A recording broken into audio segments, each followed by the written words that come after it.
Faster than a speeding bullet. More powerful than a locomotive. Able to leap tall buildings at a single bound. Look, up in the sky. It's a bird. It's a plane. It's Superman. Kellogg's Pep. P-E-P, Pep. Kellogg's Pep, the Sunshine Cereal, presents The Adventures of Superman.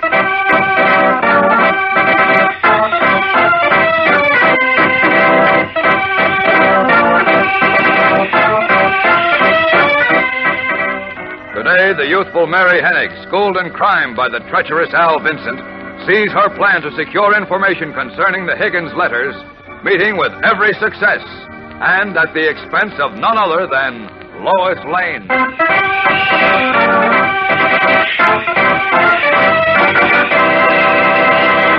Hello there, gang. This is your pal Dan McCullough. Say, some kids say it's out of this world. Some call it a dream dish. But everybody agrees that this week's Pep Dish of the Week is a frolic of breakfast fun. It's a Pep Jamboree, you know, a dish that's just as nifty as its name. Now, here's how you make it. You pour out your regular serving of Kellogg's Pep, the Sunshine Cereal.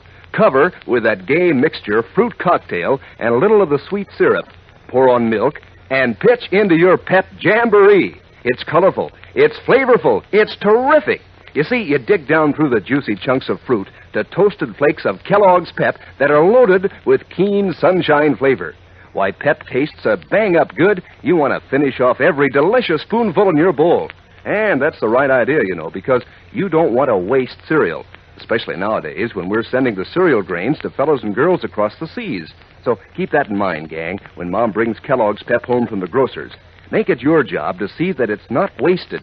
Handle the package carefully if you pour your own Pep, and polish off every bit you pour out.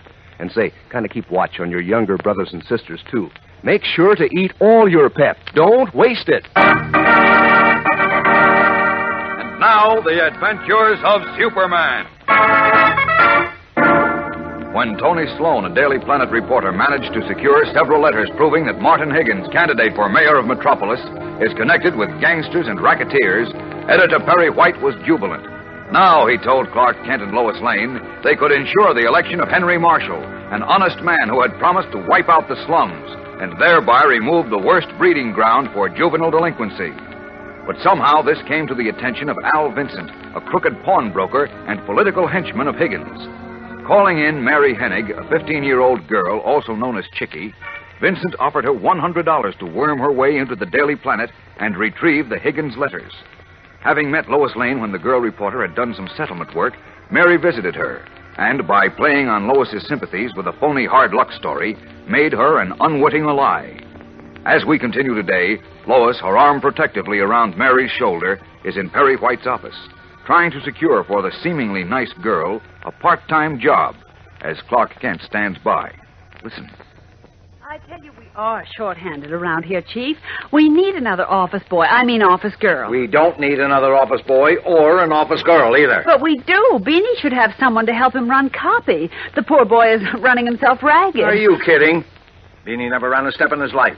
If I gave him an assistant, he'd sleep all day. Well, Miss Williams needs help in the filing room, doesn't she, Clark? Huh? Why, yes. Come to think of it, Lois, Miss Williams has been looking rather tired lately. There. You see, Chief, Clark thinks we need Mary, too. I don't care what he thinks. I'm running this paper, and Mary can help Beanie and Miss Williams and me, too. What's more, I'm sure she'll develop into a fine reporter. Sure, look, Chief, Lois is right. After all, No. We've got all the help we need, and that's that. And furthermore... Now, you see what you've done, Chief? What I've done? Yes, you. Don't cry, Mary. What's the matter with you two? Can't you see this girl's too young to go to work? She belongs in school. Now, young lady, if you want to amount to anything, you need an education. Yes, sir. Lois explained that Mary only wants to work after school and on Saturdays, Chief. Then why does she have to pick on me? There are plenty of jobs to be had after school for bright youngsters. Well, that's right, But Chief. I want to work on the Daily Planet and get to be a reporter like Miss Lane. No, you do, eh? But if you don't want to give me a chance... Now, there. Wait a minute. Take it easy, Mary. Lois, will you please make her stop that infernal crying? I think you better take her out of here, Lois, for a minute. I will. But you haven't heard the last of this, Mr. White. Come along, Mary. Oh, all right. Goodbye, Mr. White. Goodbye. Have her wait in the city room, Lois. Wait, what for? Sit in that chair by Miss Bartrat's desk, Mary. Now, don't go away. You ought to be ashamed of yourself, Chief. You certainly should. Aye, Sheen. What for?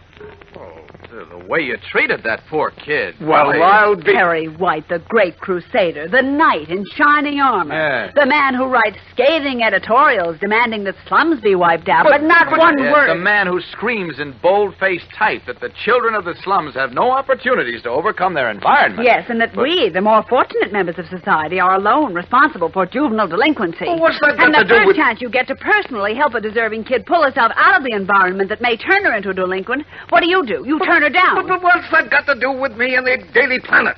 What are we running here, a social service agency? Oh, now, look, what am I but- supposed to do? Give a job to every prospective juvenile delinquent who takes it into his head No, to come Chief, in here? you're not supposed to. Nobody's asking you to do that. All I want you to do is to listen to this kid's story before you throw her out. Oh, all right. Give it to me, but fast. Well, thanks. Well, here it is in a nutshell. Mary is one of 6 children whose father is dead and whose mother must support a family on a pension of $15 a week. What? $15 a week for a family of 7? That's right. And Mary figures that if she can earn the same amount, the total of $30 will just about see them through. So despite the fact that she dreamed of someday becoming a reporter, she's decided to sacrifice her ambition and quit school to get a job. Well, you know what that means. Probably that she'll never overcome her environment as long as she lives. And also that the first chance for easy money that comes her way will tempt her to grab it. Yes, and that, as you well know, results usually in a kid's becoming a juvenile delinquent. The lure of easy money through crime is a temptation hard to resist. You've said that 100 times in your editorials, Chief. Sure I have. Everyone knows that. Well, but here's a chance to save one youngster from falling into it. Don't you think it's worth $15 a week to give her a chance? She seems like a bright kid, too. Certainly deserves credit for her spunk. I'll say she does. And she is bright, too. She was the smartest one in my class. Seems to have a real knack for picking things up quickly. What do you say, Chief? Well, if what you say is true... Oh, Chief, you will give her the job? Now, wait a minute. I didn't say that, and I won't commit myself either until we check her story. But, Chief, Now, look, how do we know that this sob story she gave you isn't a phony? Oh, no. After all, we can't just take on anyone without references Oh, no, or... that's ridiculous. No, it isn't. Oh, the Chief's right, Lois. It is customary to check references. Nonsense, Clark. She's all the reference I need, and I'm prepared to take the full responsibility. Well, that's fine, but just What's the more, same... I'll even post a bond for her. What about a working permit? That's required, you know. No, I'll see that she has one. You certainly are sold on that kid. Yes, I am. I think this is a fine chance for us to do something besides talk. All right. For the love of Mike, get off the soapbox and bring her in here. She's hired.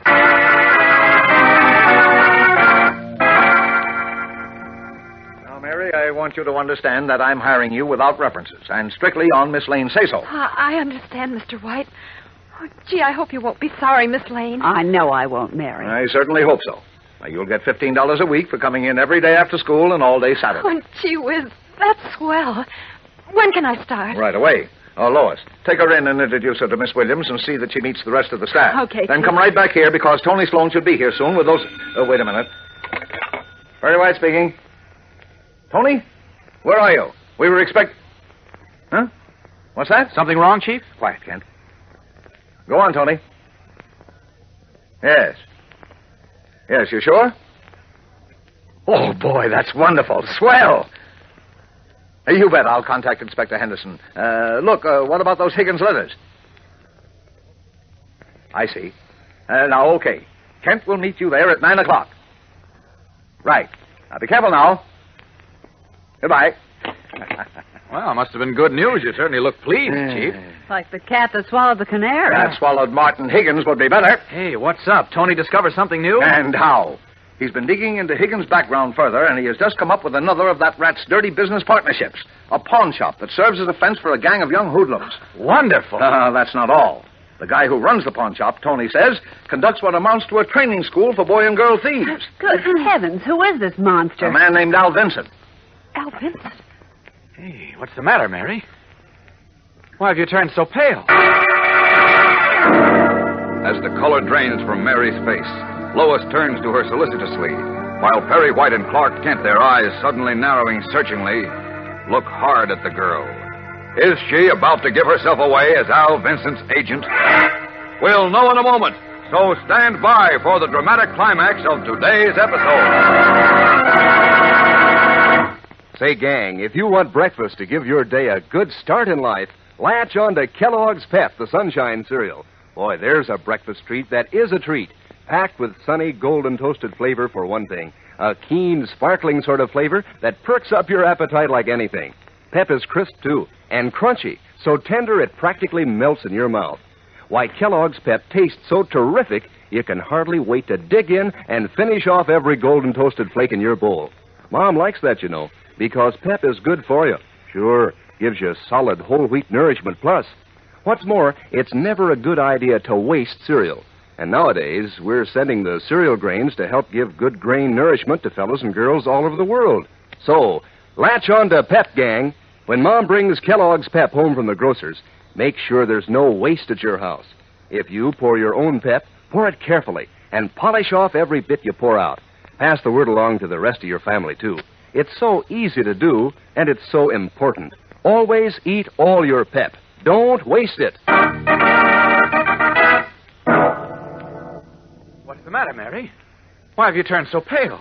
Don't you feel well? No, Mary, do you know Al Vincent? Well, that is, yes, in a way. Well, what do you mean, in a way? Do you know anything about Vincent's so-called school for juvenile thieves? Oh, no, Mr. Kent. You're sure you don't know anything about the gang of young boy and girl hoodlums who meet in the clubroom back of his shop every week? No, sir. No, I don't. Well, then how do you know him, Mary? You can tell us. Well, it's just that I brought something into his shop to pawn once, and, well, he was very nasty to me. When you mentioned his name again, I just got scared all over again, remembering. Oh, you poor child. Now, don't you worry. He won't bother you or anyone else for a long time after tonight. What do you mean, Chief? Tonight's the night that Vincent holds his weekly meeting with the members of his juvenile crime club. Were you serious about that? Certainly. Tony Sloan got all the dope on that. And you, Kent, are to meet him in front of Vincent's pawn shop at 9 o'clock with Henderson and the detachment of police to stage a raid on the joint. Well, what about the Higgins letter? Well, Tony's got them. He'll turn them over to you following the raid. Oh, and after that, both Martin Higgins and Al Vincent will find themselves where they belong, behind bars.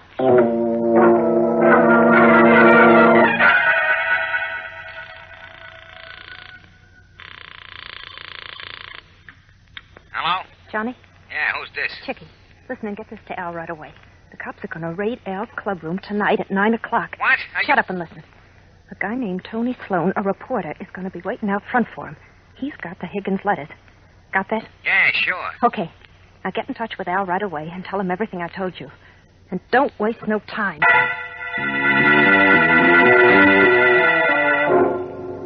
Talking low and fast, Mary Hennig, who is known to her juvenile delinquent associates as Chicky, reports the details of the impending raid on Al Vincent's den of young thieves and puts the finger of doom on Tony Sloan, Daily Planet reporter. Is this to be the crippling blow, the end to Clark Kent's and Perry White's campaign to wipe out the metropolis slums, breeding place of potential young criminals? Don't fail to hear what happens in the next tense and exciting episode.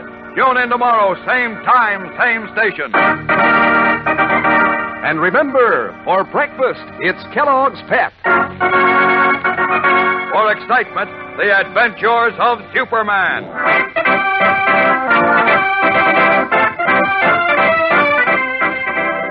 Superman is a copyrighted feature appearing in Superman DC comic magazines and is brought to you Monday through Friday at the same time by Kellogg's Pep, the Sunshine Cereal.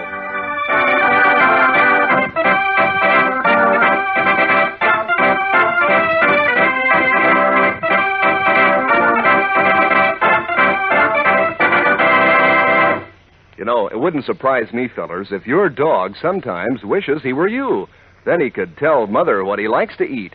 And it wouldn't surprise me if he'd ask for Kellogg's Grow Pup dog food quick. It beats all how many dogs beg for it. Grow Pup has such a swell, meaty flavor. And there are 3 different kinds. There's Grow Pup Ribbon, Grow Pup Meal, and Grow Pup Pellets. They're all mighty tasty and mighty good for your dog. Help give him lots of muscle, strong bones, and teeth. Remind Mother, next time she's marketing, to ask for Kellogg's Grow Pup. And be sure to be with us tomorrow for the thrilling adventures of Superman. This is the Mutual Broadcasting System.